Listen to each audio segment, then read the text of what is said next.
And a mass today at Fairfield University for the victims of the Boston bombings. Just yesterday, we learned that someone who was part of that campus community lost a family member in the bombings. News 8's Stephanie Simoni joining us live from Fairfield tonight with more on that. Stephanie? Keith, and the university is still not identifying that community member for privacy concerns, but students here are deeply grieving. Many of them are from the Boston area. So they held a vigil last night, a mass this afternoon, and today I spoke with the executive editor with the student newspaper. Hear what she had to say.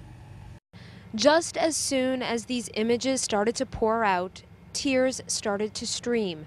Danica Ceballos' roommate is from Boston. And I walked in the house and she's sitting at the kitchen table bawling. And at first, it didn't really hit me yet. And so I kind of just looked at her and I was like, "Are you okay?" And she said no. She knew someone hurt. Someone from her town lost both of his legs. Ceballos is the executive editor at the Fairfield University student paper, The Mirror. She's spoken to dozens of students, heard their stories. Some ran the marathon, others had family there. All feel the weight of the loss. It was really surreal with all of the tragedies that have been going on. It kind of just seems like it's one thing after another. She was one of about 100 students who came out last night to a prayer vigil. They lit candles, some said a prayer, and remembered those impacted.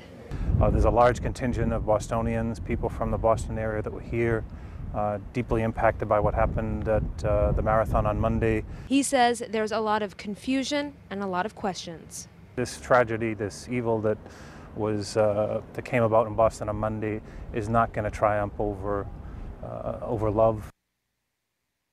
And the love is already starting to pour. She tells me that the cross-country team is planning to wear blue and yellow in honor of those victims at their next meet.